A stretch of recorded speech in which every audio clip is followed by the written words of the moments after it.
እግዚአብሔር የተባረከ ይሁን። እንዴት አላችሁ? ደህና ናችሁ? ክብር ለእግዚአብሔር ይሁን። ቀደም እህታችን አንድ ቃል ስታነብ ከዝማሬው በፊት ዝማሬ የሚገባውን የጌታችንን የኢየሱስ ክርስቶስን መዋጀት እኛን ያዳነበትን ታላቁን ምስጢር ስትናገር በራዕየ ዮሐንስ ምዕራፍ 1 ላይ ለወደደን ከኃጢአታችንም በደሙ ላጠበን ክብር ለኢየሱስ ይሁን። ያስለቅሳል። ስናየው የተነካ ሰው ያለቅሳል። ለወደድ ነው አይደለም፣ ለወደደን ወደነው አይደለም። የወደደን ሳንወደው ገና ጠላቶች ሳለን ነው የሚለው። ጠላት እንዴት ይወደዳል? በጣም ይገርመኛል። የእግዚአብሔር ሥራ እጅግ እጅግ ጥልቅ ነው፣ የሚገርም ነው። ክብር ለጌታ ይሁን እና እኛ የምናመልከው ጌታ የወደደን ነው። ሃሌሉያ። ብዙ ሰዎች የወደዷቸውን ወደውናል ብለው ሊያመልኩ ይሞክራሉ። በእንተና በኩል እንተና የኔ ነው፣ እንተና እኔን ወዶኛል፣ ስለዚህ እሱ ስለወደደኝ እሱን አመልከዋለሁ፣ ለሱ ዘምራለሁ፣ ለሱ እቀኛለሁ ይላሉ። በእንተናም በኩል እንዲሁ። ነገር ግን አንድ ነገር ሊገባን ያስፈልጋል።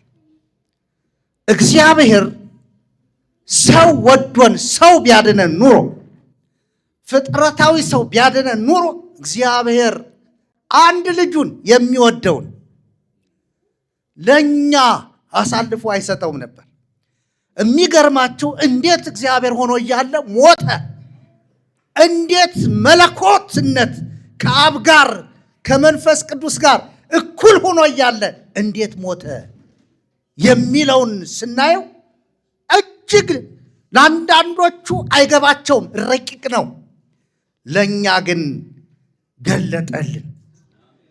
እግዚአብሔር ብርሃን ነው፣ ለእኛም እግዚአብሔር አምላክ ነው። ለእኛም ምን አለን? በራልን። ምንም ልናደርግ አንችልም። ስለበራልን የበራልንን እናመልከዋለን። ብቻውን አምላክ ስለሆነ ለእርሱ ከዘላለም እስከ ዘላለም ክብር ይሁንላት። የታረደው በግ ኢየሱስ ስሙ ይባረክ እና እኔ ግርም አለኝ። ቅድም እየዘመረች ደግሞ እርሱን አሽቶ እኛን እቅፍ አደረገ። እንዲህ ይገርማል እኮ። እኔ በጣም መዝሙሩን በመንፈሱ ሳዳምጠው ስለነበር ለቅሶ ልቋቋመው አልቻልኩም። ኢየሱስን አሸተተና ሃሌሉያ እኛን እቅፍ ድግፍ አደረገን። ማን? አብ ስሙ ይባረክ። ታዲያ እንዲህ አይነት አምላክ እያለን ምንም የሚያቅበዘብዘን ነገር አለ? ምን ያቅበዘብዘናል? እረፍ ብለን እሱን እናመልከው እንጂ። ክብር ለጌታ ይሁን። እንዲሁ እዚሁ ጋር ተያይዞ እኔም የዕለቱ ቃል ከዚህ ጋር ይመጣብኛል። አንደኛ ጢሞቴዎስ ምዕራፍ 1 ከቁጥር 12 ጀምረን እናነባለን። ለጌታ ክብር ይሁንለት። ሁላችንም ይህንን ክፍል አውጥተን እናነባለን ማለት ነው። ክብር ለጌታ ይሁን። አንደኛ ጢሞቴዎስ ምዕራፍ 1 ከቁጥር 12 ለአገልግሎቱ ሾሞኝ ታማኝ አድርጎ ስለቆጠረኝ ኃይል የሰጠኝን ክርስቶስ ኢየሱስን ጌታችንን አመሰግናለሁ። አስቀድሞ ተሳዳቢና አሳዳጅ አንገላችም ምንም ብሆን ይህን አደረገልኝ። ነገር ግን ሳላውቅ ባለማመን ስላደረጉት ምሕረትን አገኘሁ። የጌታችንም ጸጋ በክርስቶስ ኢየሱስ ካሉ ከእምነትና ከፍቅር ጋር አብልጦ በዛ። ኃጢአተኞችን ሊያድን ክርስቶስ ኢየሱስ ወደ ዓለም መጣ የሚለው ቃል የታመነና ሁሉ እንዲቀበሉት የተገባ ነው። ከኃጢአተኞችም ዋና እኔ ነኝ። ስለዚህ ግን የዘላለምን ሕይወት ለማግኘት በእርሱ ያምኑ ዘንድ ላላቸው ሰዎች ምሳሌ እንድሆን ኢየሱስ ክርስቶስ ዋና በመሆን በእኔ ላይ ትዕግስቱን ሁሉ ያሳይ ዘንድ ምሕረትን አገኘሁ ይላል። ክብር ለእግዚአብሔር ይሁን። ይህ የእግዚአብሔር ቃል ነው። ክብር ለጌታ ይሁን። የገባው ይህን ቃል ነው የሚሰብከው። እንግዲህ ይህንን ክፍል መነሻ በማድረግ ብዙ ሐሳቦችን ማንሳት ይቻላል። እንደ ዋና ርዕሰ ጉዳይ መወስደው ቁጥር 15 ላይ ኃጢአተኞችን ሊያድን ክርስቶስ ኢየሱስ ወደ ዓለም መጣ የሚለው ቃል የታመነና ሁሉ እንዲቀበሉት የተገባ ነው የሚለውን ርዕሰ ጉዳይ ወስዳለሁ። በአንዳንድ ሰባኪዎች ዘንድ ኃይለ ቃል ይሉታል። እኔ ደግሞ ማዕከላዊ ስብከት ይለዋል። የስብከቱ ዋና ማዕከል ምን ሚል ነው? ኃጢአተኞችን ሊያድን። ምኖችን ሊያድን? እስኪ በሉት። እኔ ይገርመኛል። ጻድቃኖችን ሊያድን አይደለም። ጻድቅ የለማ። ጻድቅ ስለሌለ ጻድቅን ሊያድን መጣ አይልም የእግዚአብሔር ቃል። ጻድቃን ቢኖሩ ለጻድቃን ድህነት አያስፈልጋቸውም።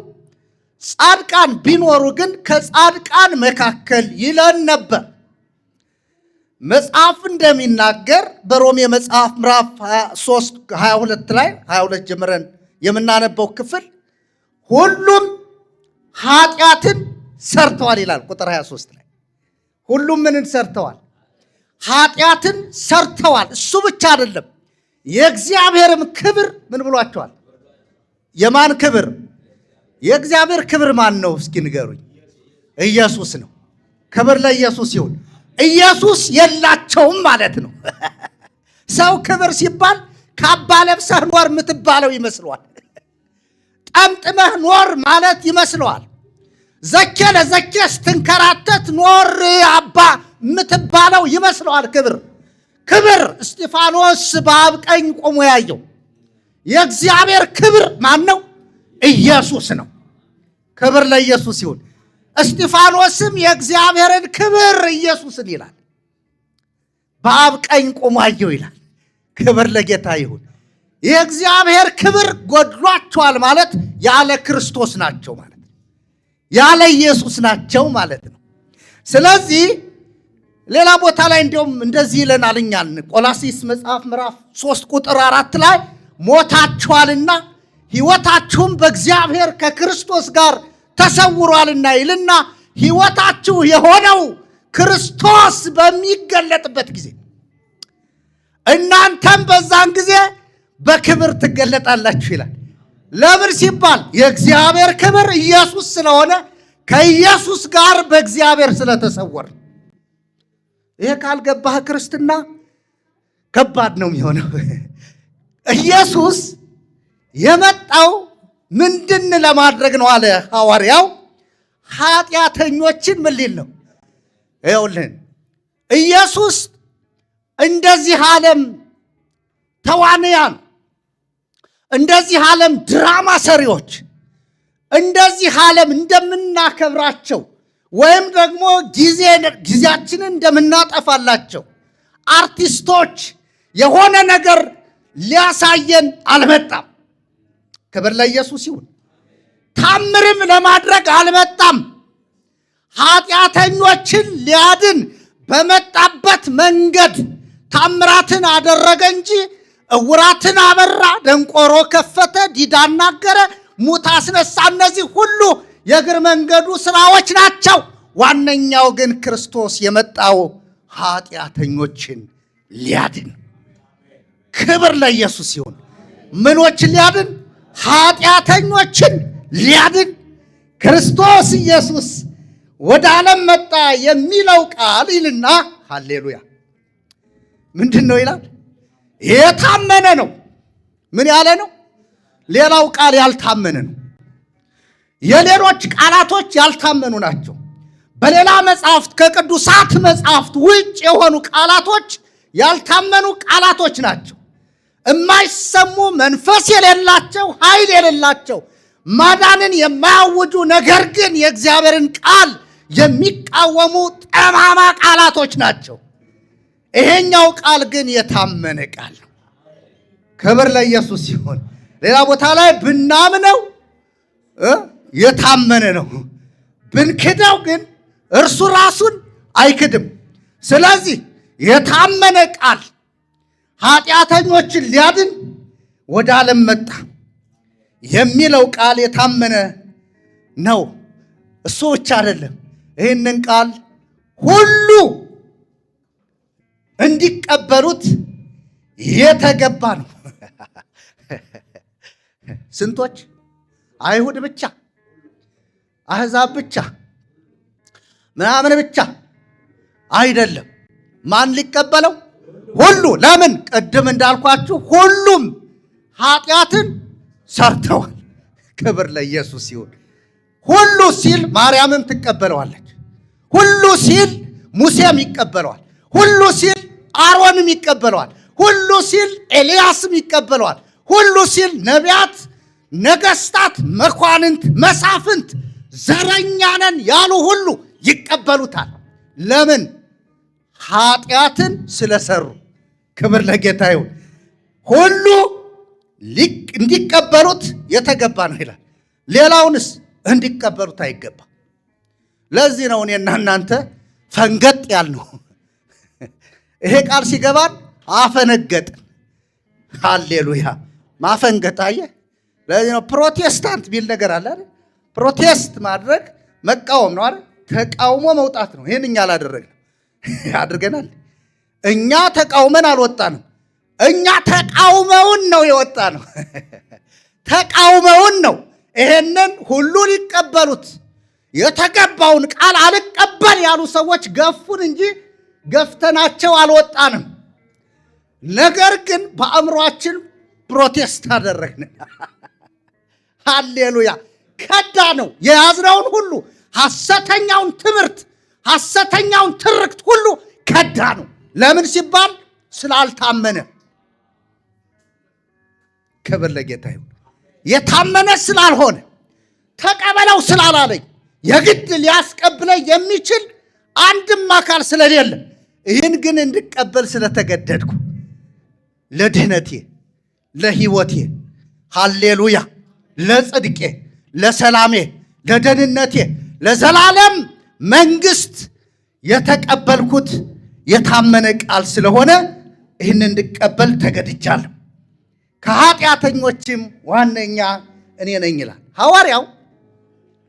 ከላይ ሲናገር የመጀመሪያው ታማኝ አድርጎ ስለቆጠረኝ ለአገልግሎቱ ሾሞኝ ይላል። ከአገልግሎቱ በፊት ሐዋርያው ምን ነበረ? ጳውሎስ ማለት ነው። ምን ነበረ ስንል እዚሁ ላይ ይነግረናል። ከኃጢአተኞች ዋነኛ ነበር። ምን ትዘረዝራለህ? አመንዝራ ነው ልትለው አትችልም። አላመነዘረም። ሕግ አያውቅም ልትለው አትችልም። ሕግ ያውቃል። ስለ እግዚአብሔር አይቀናም ልትለው አትችልም። ስለ እግዚአብሔር ከመቅናቱ የተነሳ ቤተክርስቲያንን አሳዳጅ ነበረ። ምን የጎደለው ነገር አለ? ግን ያውልህን ወዳጄ ምሰሙኝ ሁሉም ኃጢአትን ሰርተዋል። በዚህ ነው ምሽከረከሩ። ሁሉም ኃጢአትን ሰርተዋል። በዘመኑ የነበሩ ካህናት ወይም ሌዋውያን፣ በዘመኑ የነበሩ ነቢያት፣ በዘመኑ የነበሩ ነገስታት፣ እነ ዳዊት፣ መሳፍንትን አጠቃላይ ጥሯቸው። አጠቃላይ ብሉይ ኪዳን ላይ የነበሩ ሁሉ ኃጢአትን ሰርተዋል። ነገር ግን እግዚአብሔር ይጠቀምባቸው ነበር፣ ይሰራባቸው ነበር። ከኃጢአተኞች ግን ዋነኛ ነበሩ። አይደለም እንዴ? ጳውሎስ ከኃጢአተኞችም ዋነኛ ያለ የነሱን ኃጢአት ጭምር ነው። ከነሱ የተሻለ አልነበረም፣ ከነሱ ያነሰም አልነበረም። እነሱ የሚከተሉትን ሕግ ያከብር ነበረ። ሕጉ ግን ነፃ አያወጣም። ሕግ ኃጢአትን እንደ መስታየት ፊትህን በመስታየት እንደምታየው ኃጢአተኛ ነህ ብሎ ሕግ ያሳያል እንጂ ሕግ እጁን ዳሶ ፊትህን አጥቦ ከእድፈት አያነጻም። የሚያነጻን ግን ወደሙ ለኢየሱስ ክርስቶስ ያነጻህነ እንኩሉ ኃጣዊነ። የኢየሱስ ክርስቶስ ደም ሩቅ ያልሆነ የቀረበ ሃሌሉያ። ከእንትና ብቻ ተወለደ የማንለው ጸጋና እውነትን ተሞልቶ በእኛ ያደረ ሰው የሆነ ከሰማይ የወረደ ወደ ሰማይ የወጣ የሰው ልጅ የእርሱ ደም ከኃጢአት ሁሉ ያነጻል። ክብር ለኢየሱስ ይሁን። ሕግ አያነጻም። ሕግ ሰርቀህ ከሆነ በቃ ዛሬ ሰርቄያለሁ ስርቆትን አልደግመውም ብለህ ስትመለስ ዘሙተህ ወይ ትወድቅና ዘሙተሃል ይልሃል። ዝሙትን እተዋለሁ ስትል ሰው ገድልሃል። ሰው ገድያለሁ እንግዲህ ሰው አልገድልም ስትል ደግሞ ይኸውልህ ጣዖት አምልከሃል። እንጨት ጠርበህ ለራስህ ሰግደሃል። ስለዚህ ያው ሕግ እንዲህ ነው የሚያደርግ። አንዱን ስትይዘው አንዱ ይሾልክብሃል፣ አንዱን ስትጨብጠው አንዱ ይሾልክብሃል። አንዱን ገዳም ሄጄ ጨርሼ መጣሁ ስትል ሰፈር ላይ አይኑን አፍጥጦ ጥርሱን አግጦ ይጠብቅሃል። ያንን ሳትፈልገው ታደርገዋለህ፣ ያስደርግሃል። ቅድም እንደተባለው ወሬ ይቆይሃል፣ ሐሜት ይቆይሃል፣ የሰፈር ሐሜት። አንተ ገዳም ሄደህ እያለ እኮ አንቺ ገዳም ሄደሽ እያለ ልጆችሽን እኮ ኑ ቡና ጠጡ አላሏቸው። ጎረቤቶችሽ እኮ እንደዚህ ይላል። አሁን የሚፋቀር ይመስላል የኔ ሕዝብ። አየዋሁ አየዋህ አይ ክብር ለጌታ ይሁን። የለም እዛ ጨርሼ መጣሁ ስትል እዚህ ኮተት ይጠብቃል።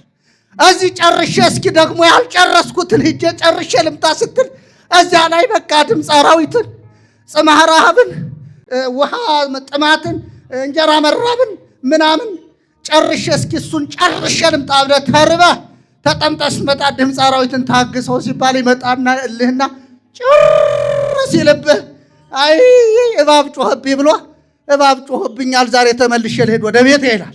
ከሱ ሁሉ ያዳነን ያው ከሱ ሁሉ ያዳነን ከባቲ አበሳችንን የሸፈነ የከደነልን እኛን የሆነ ወንድም የሆነን ቤዛ የሆነን ጻድቅ ምንም ኃጢአት ያላደረገ ነገር ግን ከኃጢአተኞች መካከል ቅዱስ ሆኖ የተወለደ የናዝሬቱ ጌታ ኢየሱስ የእግዚአብሔር ልጅ የሰው ልጅ እሱ ደሙ ከኃጢአት ሁሉ ያነጻል።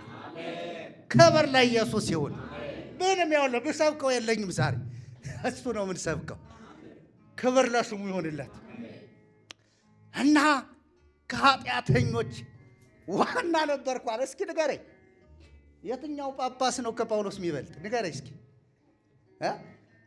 የትኛው ነው ብፁዕ የሚባለው ከጳውሎስ የሚበልጥ?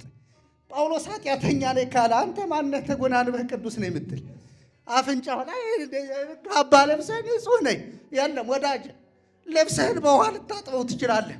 ኃጢአትህ ግን የሚታጠበው በኢየሱስ ደም ብቻ ነው። ክብር ለኢየሱስ ይሁን። የትኛው ነው ከጳውሎስ የሚበልጥ? ንገሩኝ እንጂ የት አለ? ጳውሎስ እኮ ከኃጢአተኞች ዋነኛ ነበርኩ ሲል እንዳልኳችሁ ነው። በሕግ የሚጠየቅ ሰው አይደለም። እዮት ሄዱና እዛ ቆላስይስ ላይ ገብታችሁ ፊልጵስዩስ ላይ 3 ሄዳችሁ ስታነቡ እንዳለ ይዘረክትላችኋል። ያንን የነበረውን ነገር እንደ ጉድፍ ስለ ክርስቶስ ተውሁት ያለው እንደ ጉድፍ ተውሁት ያለውን ጳውሎስን ሄዳችሁ ማየት ትችላላችሁ። ታዲያ ከጳውሎስ የሚበልጥ በሕግ አለ እንዴ? ከጳውሎስ የበለጠ የተማረ ምሁር አለ እንዴ በዚህ ምድር ላይ አለ? ንገሩኝ እስኪ። ጳውሎስ እኮ በዓለም ዕውቅ ከሆነ ከገማልያል እግር ስር ቁጭ ብሎ የተማረ ንጹሕ፣ በቃ ንጹሕ የሚባል ነው በስብዕናው ማለት ነው። ነገር ግን ዋነኛ ኃጢአተኛ። እኔ የገረመኝ ዋነኛ የሚለው ነው። ዋነኛ። አንተስ፣ እኔስ፣ እናንተስ ዋነኞች። ክብር ለኢየሱስ ይሁን እና ከኃጢአተኞችም ዋነኛ እኔ ነበርኩ እያለ ይናገራል። ኢየሱስ የመጣው ይህንን ለማድረግ ነው። ሃሌሉያ። ራሱ ጌታ ያላቸውን የተናገራቸውን አንዳንድ ቃላቶች እናነባለን። ማቴዎስ ወንጌል ምዕራፍ 13 ቁጥር 49 ላይ እንዲህ ይላል። ሃሌሉያ። በዓለም መጨረሻ እንዲሁ ይሆናል፣ መላእክት መጥተው ኃጢአተኞችን ከጻድቃን መካከል ይለዩአቸዋል፣ ወደ እቶነ እሳትም ይጥሏቸዋል። ይህንን ቃል ኋላ ስለምመጣበት ነው። ክብር ለኢየሱስ ይሁን።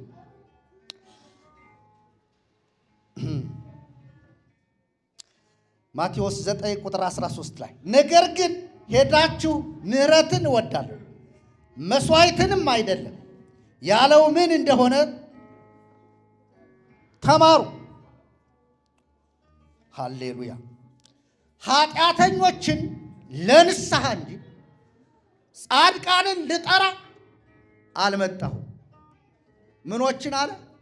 ኃጢአተኞችን ለንስሐ ልጠራ እንጂ ጻድቃንን ልጠራ አልመጣሁም ይላል። ክብር ለጌታ ይሁን። እንዲሁም በወንጌላቱ ላይ ተደጋጋሚ ቃላቶችን ያነሳል ጌታ። ጌታን እንዲህ አሉት ፈሪሳውያን ጻፎች ፈሪሳውያንና ጻፎችም ይህስ ኃጢአተኞችን ይቀበላል ከእነርሱም ጋር ይበላል ብለው እርስ በርሳቸው አንጎራጎሩ ይላል። ኃጢአተኞችን ይቀበላል ከእነርሱም ጋር እንጀራ ይበላል። እነማን ናቸው እንደዚህ ያሉ? ፈሪሳውያን፣ ጸሐፍቶች። ጸሐፍ የሚጽፉ አሉ፣ ቁጭ ብሎ ጸሐፍት። ፈሪሳውያን አሉ፣ ጸሐፍት አሉ፣ መምህራን አሉ፣ ሰዱቃውያን አሉ ወገኞች። እነዚህ ሁሉ ኢየሱስን ከኃጢአተኞች ጋር ይውላል። ለምን መሰላችሁ? እነሱ ጻድቃን ናቸው፣ በራሳቸው ጻድቃን ናቸው። ነገር ግን ኢየሱስ ደግሞ ዋና ናችሁ ነው የሚላቸው። ዋና ኃጢአተኞች ናቸው። ለምን ሲባል ጳውሎስ እንዲህ ይላል፣ ከፈሪሳዊ ወገን ፈሪሳዊ ነኝ ይላል። ከቢንያም ወገን ከፈሪሳዊ ነኝ ይላል። እሱ ራሱ ዕብራዊ ነኝ ይላል፣ ይመካበታል። ነገር ግን ከኃጢአተኞች ዋነኛ ነው። ጸሐፍት ቢሆኑ ኃጢአተኞች ናቸው። ፈሪሳውያን ቢሆኑ ኃጢአተኞች ናቸው። ሰዱቃውያን ቢሆኑ ኃጢአተኞች ናቸው። ወገኞች ናቸው። ወግ አጥባቂዎች ናቸው። የአምልኮት መልክ ያላቸው ናቸው። ኃይሉን ግን ያልተቀበሉ የከዱ ናቸው። ስለዚህ ጌታን ምን ይሉታል? ይሄ ከኃጢአተኞች ጋር ይበላል፣ እነሱንም ይቀበላል። እንዴ ኃጢአተኞችን ላድን ነው የመጣሁ እንጂ ጻድቃንን ልጠራ አልመጣሁ ካለ አንተ ማነህ የሚለውን ጥያቄ እኔ ማነኝ ብሎ ወደ ራስ መውሰድና ኃጢአተኛ ነኝ ጻድቅ ነኝ የሚለውን መመልከት ወሳኝ ነው። ኃጢአት ይወትላችሁን እኔ ሰርቼው ነው እንዴ ኃጢአትን ወደዚህ ዓለም ያመጣሁት? እኔ የግብረ ኃጢአት አልሰራ። የግብረ ኃጢአት የውርስ ኃጢአት የሚባል አለ። እሱን ኢየሱስ ጨርሶታል። የግብርን ኃጢአት ግን እኔ ነኝ ማደርገው፣ እኔ ነኝ ማጸድቀው። አያችሁ፣ እንዲህ አይነት ትምህርት አለ። የውርስና የግብር ብለህ፣ የግብር ማለት የሥራ ማለት ነው። አንተ የምትሠራው ኃጢአት አንተ ጠፍጥፈህ አካል አልብሰህ አንተን በቁመትህ ልክ አድርገኸው ልብስ አልብሰኸው ሸፋፍነህ ይዘው ምን ትከራተት የግብር ኃጢአት ይባላል። ይኸውልህ ኃጢአት ኃጢአት ነው። ኃጢአት ነው። እዛው ሮሜ መጽሐፍ ምዕራፍ 3 ቁጥር 23 ጀምረን ካነበብነው አንድ የሰጠን መልስ አለ። እንደዚህ ይላል፣ ሁሉም ኃጢአትን ሰርተዋል የእግዚአብሔርም ክብር ጎድሏቸዋል። ከዛስ እሺ ሁሉም ኃጢአትን ከሰሩ የእግዚአብሔር ክብር ከጎደላቸው ምንድን ነው መፍትሄው? ለዚህ ኃጢአት መፍትሄው ማን ነው ስንል በኢየሱስ ክርስቶስ በሆነው ቤዛነት በኩል እንዲያው በጸጋው ይጸድቃሉ። ክብር ለኢየሱስ ይሁን። እንዲያው በምኑ? በጸጋው እንጂ በአንተ ሥራ አይልም። ለምን? የአንተ ሥራማ አያዋጣም። እንዳልኩህ ነው። አንዱን ሰርተው አንዱ ይቀራል። ቄሶችን በክርስትና ጊዜ መሐራ ብልተን እኔ ክርስትና ስነሳ በ40 ቀን ስጠመቅ ድግስ ተደግሶ ቄሶች በሉ። የእግዚአብሔርን ልጅነት አገኘሁ። የዛን የእግዚአብሔርን ልጅነት አገኘሁ። እውነት ነው፣ እውነት ነው። በአንድ ድምፅ በሉ እንጂ የለም አለ እኮ እኛ ቤት እኮ አንዳንድ እኮ አለ የእግዚአብሔርን ልጅነት በ40 ቀንህ አግኝተሃል ተብሎ ተነገረኝ።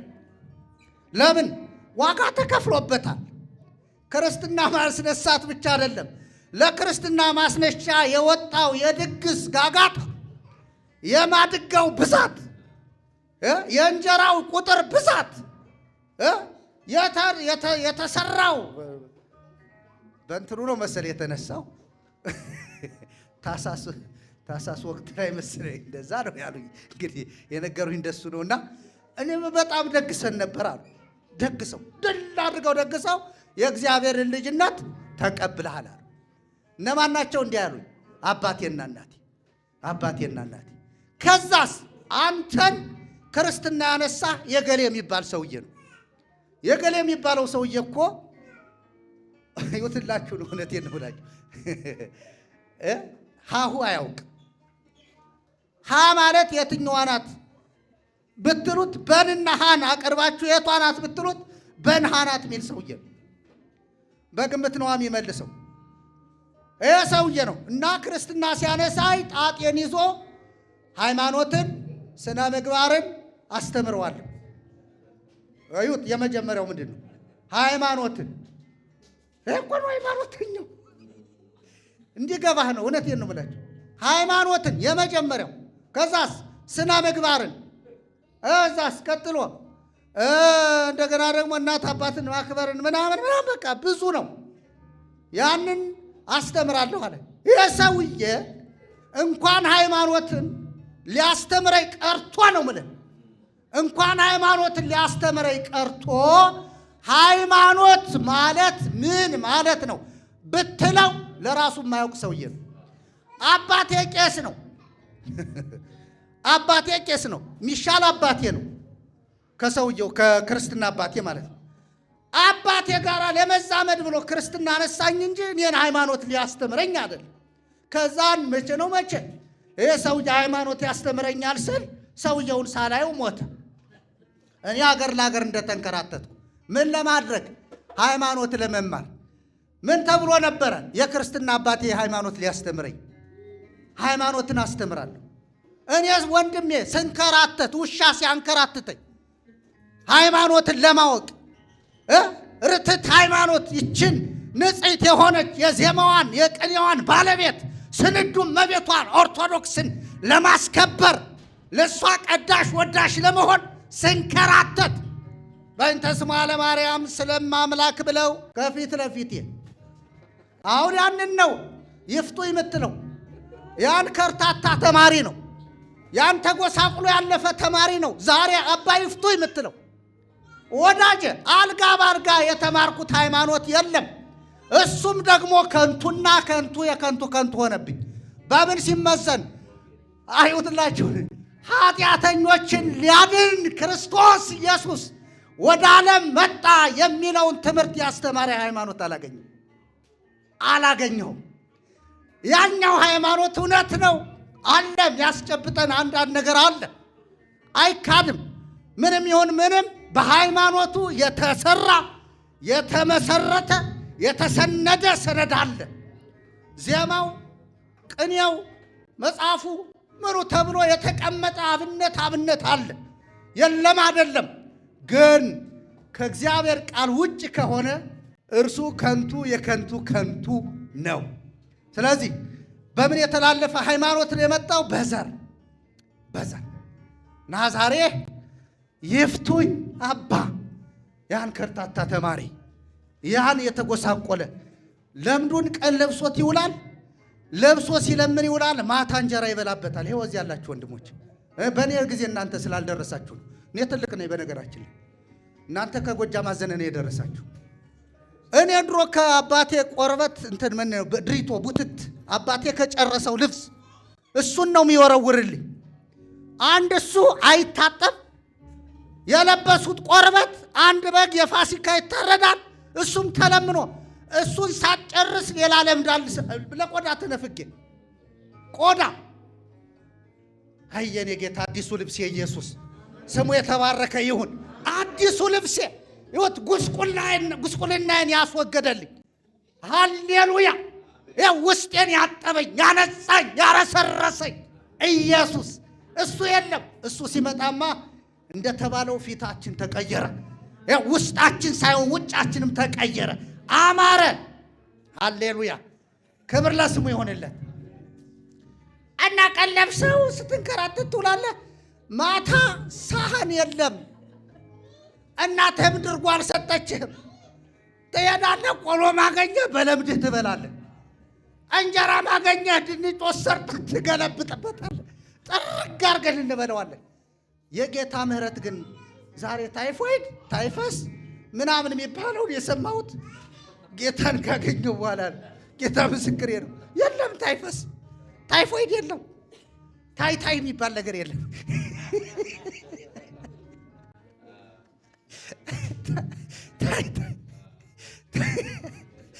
ታች ሚል የለም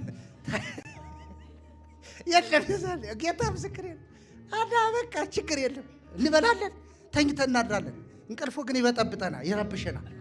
እንቅልፍ ያደርጋል። እንቅልፍ እዛው ምግቡ እንቅልፍ ያለበት ነው የደረቀው ኮቸሩ።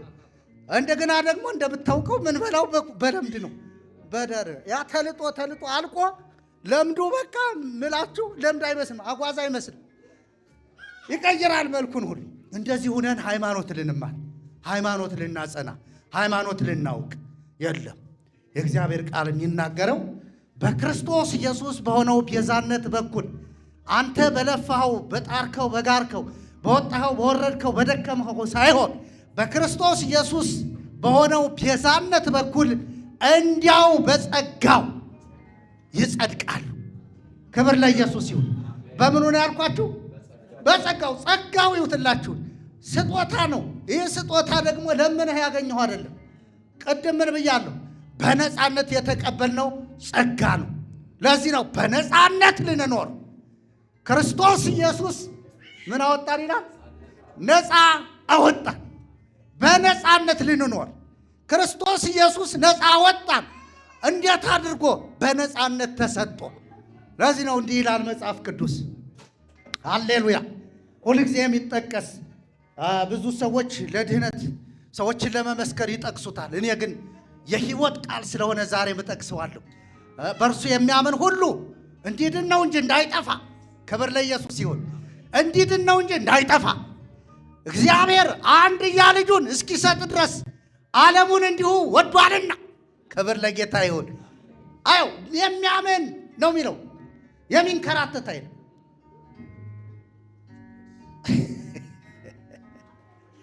ሃሌሉያ! ክብር ለጌታ ይሁን።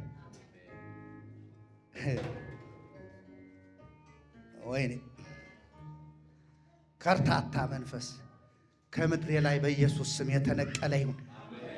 ውስጤን በጣም ነው እንትን ያለ ይሄ ህዝብ ዛሬ አጋጣሚ ሆኖ ደብረ ዘይት ነው። ደብረ ዘይት ነው የጾም እኩል የሚባለው የቄስ ሰርግ ይባላል። ስለማውቀው ነው ነገር የቄሶች ሰርግ ደብረ ዘይት ነው። ሰርግ ቤት ስትሄዱ እንኳን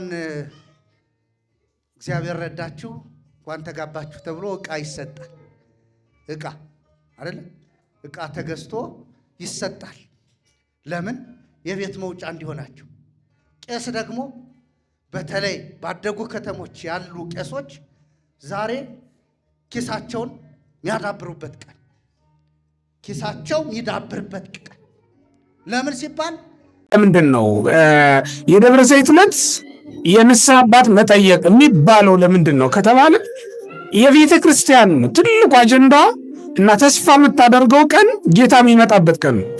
ሌላ የተስፋ ቀን የለንም። አሁን ክርስቶስ ይመጣል ብለን ያችን ነው ተስፋ የምናደርገው። ምክንያቱም ሐዋርያት ጌታ ሲያርግ እዛ ቦታ ላይ ነው። የሐዋርያት ሥራ ምዕራፍ 1 ላይ እንደምናነበው በደመና ሲያርግ እንዳያችሁት ተመልሶ ይመጣል ተብሎ የተነገራችሁ እዛ ቦታ ላይ ነበር። እና የሐዋርያት ልብ የቀረው እዛ ቦታ ላይ ነው። ክርስቶስ ይመጣል ብለው ማለት ነው ሲጠብቁት ነው የሚኖሩት። ቤተ ክርስቲያን ምንጊዜም የምትጠብቀው ክርስቶስን ነው። ሙሽራዋ ክርስቶስ ነው። ሙሽሪት እናትና አባቷ ቤት ብትኖርም ልቧ ግን የሚጠብቀው የሚመጣውን ሙሽራዋን ነው አይደል? የሰርጓ ቀን ደርሶ ከሙሽራዋ ጋር ተዋህዳ ቤቷን ሰርታ የምትኖርበትን ቀን ትጠብቃለች። ምዕመናንም እንደዛ ናቸው። የሚመጣውን መሲህ ክርስቶስን አሁን የሚመጣው ከቀድሞ አመጣጡ በተለየ ሁኔታ ስለሆነ ንጉሥ ሆኖ ይመጣል ብላ ቤተክርስቲያን ትጠብቀዋለች ማለት። ያችን የተስፋ ቀን እዚያ ቦታ ላይ ስለሆነ የሰማችው ቤተክርስቲያን ዛሬም ወደ ንስሐ አባት ቤት ተሄዶ ምዕመናን ያችን ቀን ይጠይቃሉ ማለት ነው። መቼ ይመጣል? ጌታ የሚመጣበት ቀኑ መቼ ነው?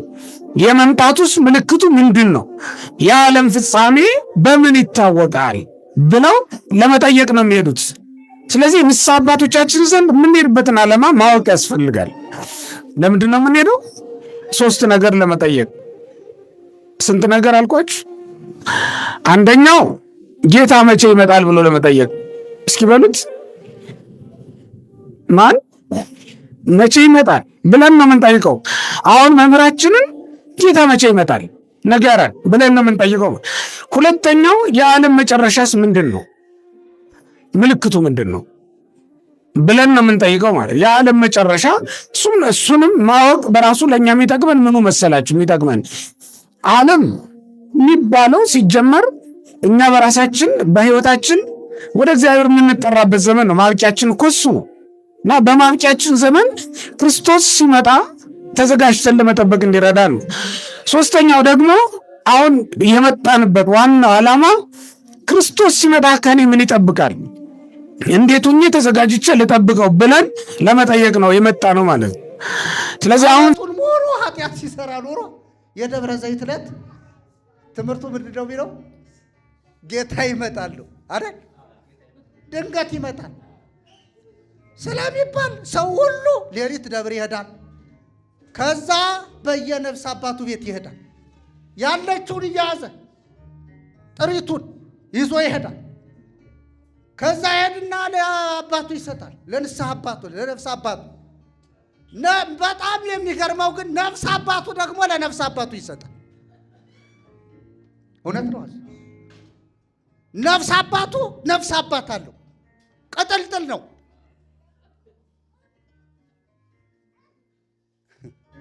ጳጳሳት ፍታት ይፈታላቸዋል አይፈታላቸው? ይፈታላቸዋል። ለጳጳሱ ፍታት ይፈታለታል። እኔ አይደለሁም፣ ህጉ ነው፣ ስርዓቱ ይፈታል። ለፓትርያርኩ ይፈታላቸዋል። እኛም በእድሜያችን ፓትርያርክ 2 ፓትርያርኮች ሲሞቱ አይተናል፣ ተፈቶላቸዋል። ለየት ያለ ፍታት፣ ለየት ያለ ሴሬሞኒ ያማረ እና ንስሐ አባቱ ለንስሐ አባቱ ሌላ ንስሐ አባት አለው። እሱ ልጆቹን አሰናብቶ ወደ ነፍስ አባቱ ይሄዳል። ማን? ቄሱ። ከዛ ያኛውስ ይህንን አሰናብቶ ወደዛ ይሄዳል። እንደዚህ ነው ሲጓዝ ሲንከራተት። ኢየሱስ ግን እንዲህ አለ፣ ሃሌሉያ፣ እኔ መንገድ እውነት ሕይወትም ነኝ፣ በእኔ በቀር ወደ አብ የሚመጣ የለም አለ። ክብር ለኢየሱስ ይሁን። አንድ መንገድ ነው የምትወጣበት፣ የምትገባበት፣ የምትሰማራበት አንድ መንገድ፣ አንድ ንስሐ አባት፣ አንድ የውልህን ራሱን ስለ ሁላችን አሳልፎ የሰጠ ነፍስ አባታችን ኢየሱስ ነው። እሱ ተንከራተት አይልም። እንዲህ ዙሪት ሄደ የሆነ ነገር አድርግ አይልም። ያው በእኔ የሚያምን ሃሌሉያ፣ በእኔ የሚያምን ይገባል፣ ይወጣል፣ ይሰማራ፣ መሰማሪያም ያገኛል። ሃሌሉያ። በእርሱ የሚገባ ይወጣል፣ ይገባል፣ መሰማሪያም ያገኛል። ትክክለኛው ንስሐ አባት፣ የበጎች እረኛ፣ መልካም እረኛ እንደሱ ነው እንጂ የሚያንከራትት አይደለም። እና ዛሬ ገንዘቡን ይሰበስብልህና አሁን ዛሬ አመልጧል፣ አልመጣም። ማን? ኢየሱስ። መቼ ይመጣል ተብሎ ነበር? ዛሬ ያው የደብረ ዘይት ነው የሚመጣ ተብሎ ይጠበቃል። እኔ እኮ ግርም ይለኝ ነው፣ ይቅርታ ይደረግልኝ፣ ግርም ይለኝ እግዚአብሔር አብ ነው የጌታን የኢየሱስ ክርስቶስን መምጣት የቀጠረልን እናውስ ኦርቶዶክስ ናት? እንዴት ነው ነገሩ? መንግስተ ሰማያት መክፈቻ ቁልፍ ያዘች እሷ። ከዛ ሄዶ ከፍተው የሚያስገቡን እነሱ፣ ወንበር የሚያደላድሉን እነሱ፣ እነንተና እንደገና ደግሞ ስትሞቱ ሲሞቱ ሄደው እንትና በኩል ነው የሚያልፈው የሚሄዱ። እዚህ ንስሐቸውን ያልጨረሱ ሰማይ ሄደው ንስሐ ይጨርሳሉ። ለምን? 25ኛ ሱራፊ ያላት ለቤተ ክርስቲያኗ። ራዕየ ዮሐንስ ላይ መጽሐፍ ግን የሚናገረው 24 ካህናተ ሰማይ ነው የሚላቸው። 25ኛ አስቀምጣልናለች ኢትዮጵያዊው ሱራፊ። ወንድሜ የለም እዛ ሄደ ምንም የለም፣ እዚሁ ነው የምትጨርሰው። በእርሱ የሚያምን ሁሉ የዘላለም ሕይወት እንዲኖረው ነው እንጂ እንዳይጠፋ እግዚአብሔር አንድያ ልጁን እስኪሰጥ ድረስ ዓለሙን እንዲወዷልና። ዓለም በልጁ እንዲድን ነው እንጂ በዓለም እንዲፈርድ እግዚአብሔር ልጁን ወደ ዓለም አላከውምና። በእርሱ የሚያምን አይፈረድበትም። በማያምን ግን በአንዱ በእግዚአብሔር ልጅ ስም በኢየሱስ ስላላመነ አሁን ተፈርዶበታል። ሰማይ ሄደ የምታንቦጫርቀው የሆነ የምትከፍተው የምትዘጋው የቅርቀሃ በር የለም ወዳጅ። ውጣ እዚህ ላይ እዛ ላይ ገዳም ለመስራት ትሞክራለህ እንዴ? የለም የለም። ድነት አሁን የመዳን ቀን አሁን ነው። የምታመልጥ አሁን ነው። በበጉ ደም የምትታጠበው አሁን ነው። ስለዚህ የበጉ ደም ከኃጢአት ሁሉ ያነጻል ተብሎ እንደተጻፈ ነው። ለዚህ ነው ጌታ ምንድን ነው ያለው? ኃጢአተኞችን ይለዩአቸዋል ይላል። ጻድቃንንና ኃጥአንን ይለዩአቸዋል ይላል። መቼ? እንደዚህ ይላል። እንዲያው ግርም ይለኝ። ጥሩ እኮ ነው ዜማው፣ ጥሩ ዜማው ጥሩ ወአመ ምጽአቱሰ ለወልደ ይዋለ እመሕያው ይትከወስ ኩሉ ኃይለ ሰማያ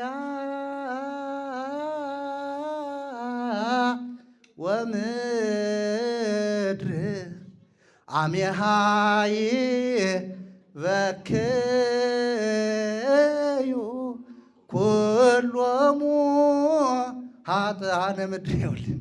እሺ በዛን ጊዜ በምድር ያሉ ኃጢአተኞች የሰው ልጅ ዳግመኛ ተመልሶ በመጣ ጊዜ ያለቅሳሉ ይላል። ጻድቃንስ ሃሌሉያ ተፈስሑ በእግዚአብሔር፣ ጻድቃን በእግዚአብሔር ሃሌሉያ፣ ጻድቃን በእግዚአብሔር ደስ ይላቸዋል፣ ያለቅሳሉ አይልም።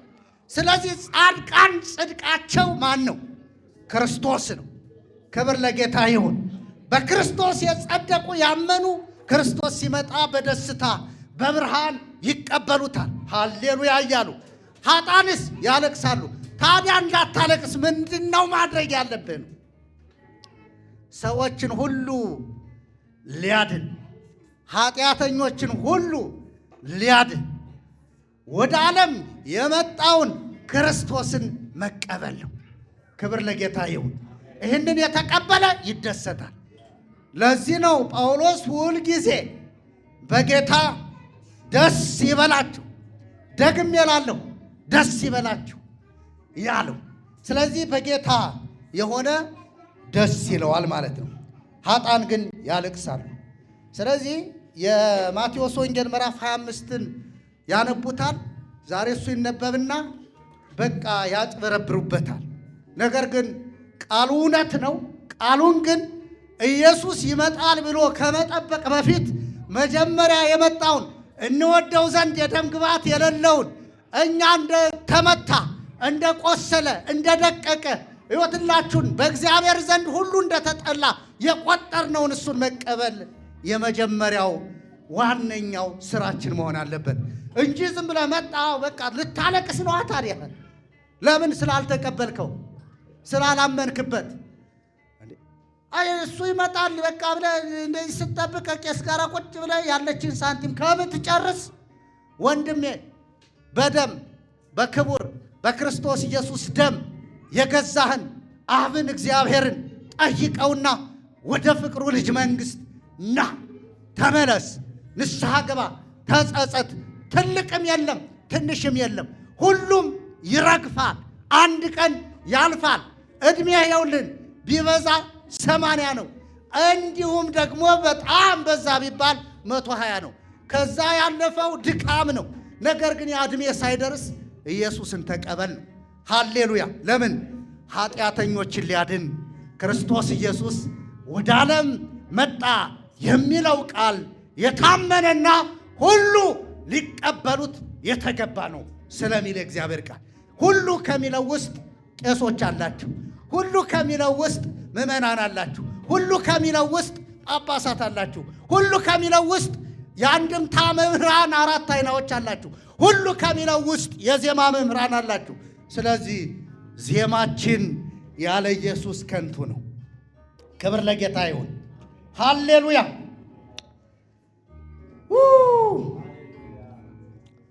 ክብር ለስሙ ይሁንለት። አንደኛ ዮሐንስ መጽሐፍ ምዕራፍ 3 ላይ እንዲህ የሚል ቃል አለ። አንደኛ ዮሐንስ ምዕራፍ 3 ሃሌሉያ። ምዕራፍ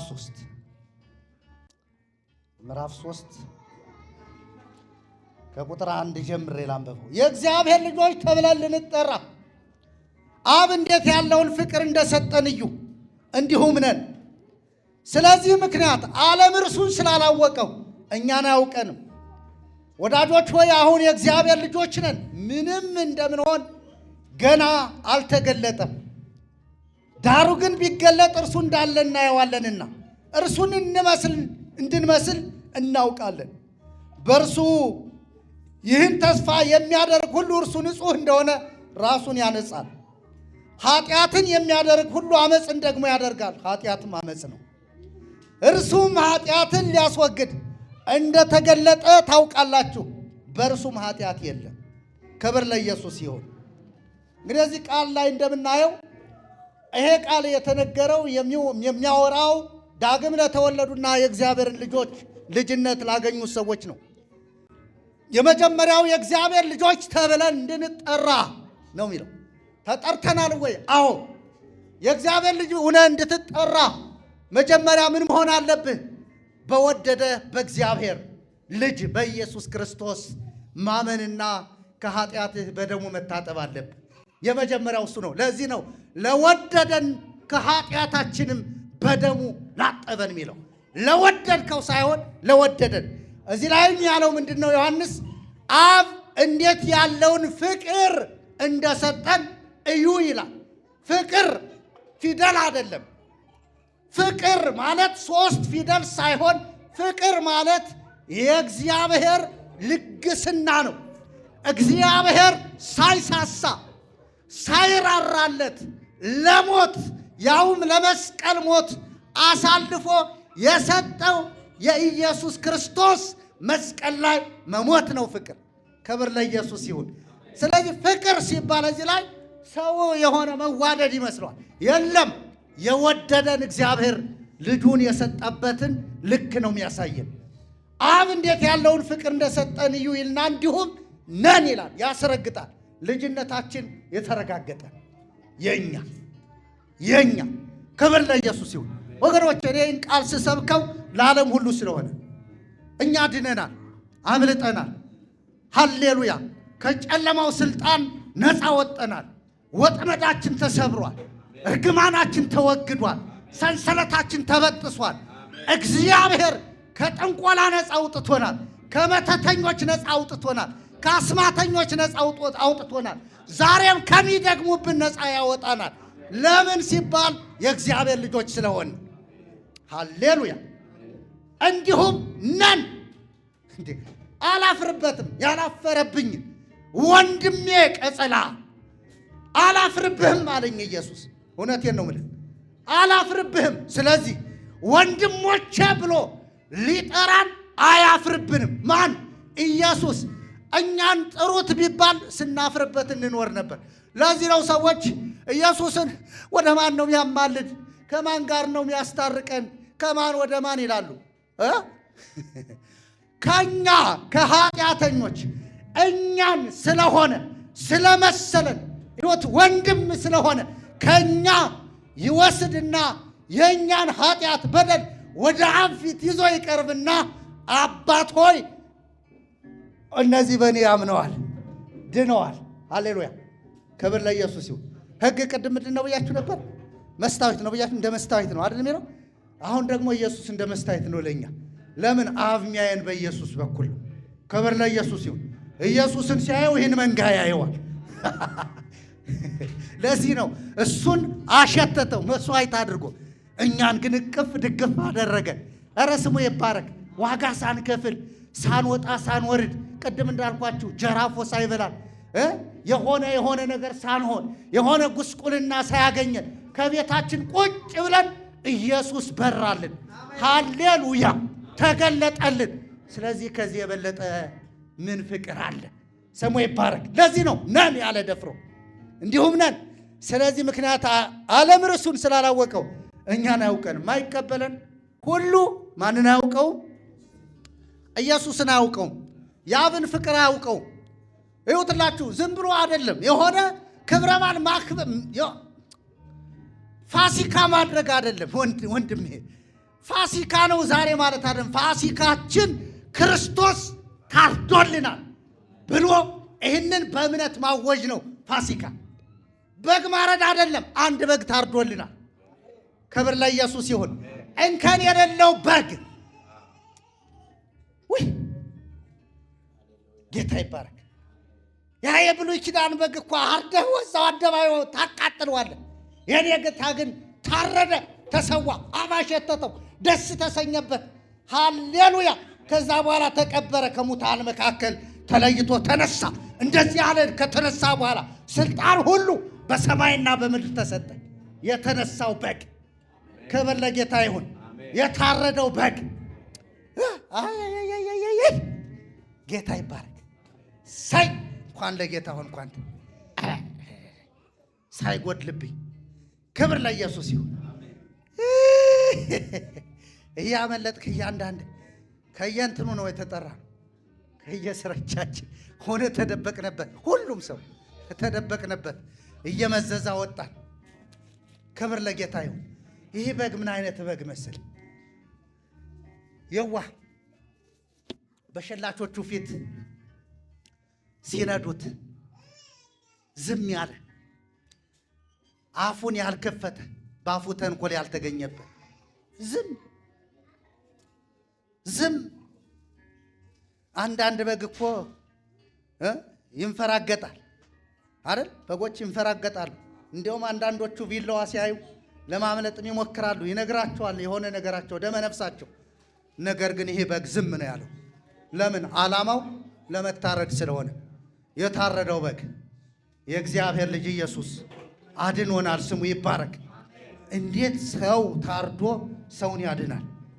ሃሌሉያ። እንዴት እግዚአብሔር ልጁን ሰው አድርጎ እንዲታረድ አደረገው? እንዴት በግ አላደረገው? ወይ ስሙ ይባረክ የኔ ጌታ። ስለዚህ ይውትላችሁ ወዳጅነቱ እስከዚህ ነው ጥጉ። እኔ እናንተን በወዳችሁ ሀብታም ብሆን የሆነ ነገር መጹቼ ለመወደድ ሞክራለሁ። ሀብታም ይሄ የገንዘብ ባለጠጋ አሉ አይደለ? ደረታቸውን ነፍተው እንካ በእንትኑ የተቀመጠ 10 ብር ይመነዘርና አሁን 10 ያደረጉት አሁን ነው። 10 ሳንቲም ነበር ድሮ፣ አሁን 10 ብር ነው። ከሱ የ10 ሳንቲም ያክል ነው አሁን 10 ብር የሚሰራውና 10 ብር መንዝረው እየጣሉ ይሄዳሉ። የሆነ ማዳበሪያም ያርከፈክፉ ይመስል ከአትክልት ላይ 10 ብር ሰጥተው ይሄዳሉ። ከዛ በኋላ ሀብታም አይደሉ እነሱ። መኪናቸው ውስጥ ይኸው ሰሞን ያየሁትን ልንገራችሁ። አንድ ቦታ ላይ የሆነ ትልቅ ሴትዮ ነች። የያዘችው መኪና ልነግራችሁ አልችል። ወሰደችና ከቤተ ክርስቲያኑ አጠገብ ገች አረገችው። ከፊት ለፊት ገች አረገችና መኪናው ከኋላ ሲከፈት የሆነ እንጀራ ተሰርቶ ከዛ እነዚህ ከመንገድ ያንን የሚጠብቁ ተስፈኞች አሉ። እነሱ ሄዱ፣ ዙሪያውን ከበቧት። በጭልፋ እንዲህ እየተደረገ ጣል ከፔስታላቸው አንዳንዱን ከልብሳቸው ጣል ታደርጋለች። እሷ ግን ነው የምትለው እንደዚህ ወዳጅ አይ ወዳጅ እንደሱ አይደል። የኛ ጌታ ሲያድነን እንደሱ አይደል። እንዲህ ብሎ አይደል።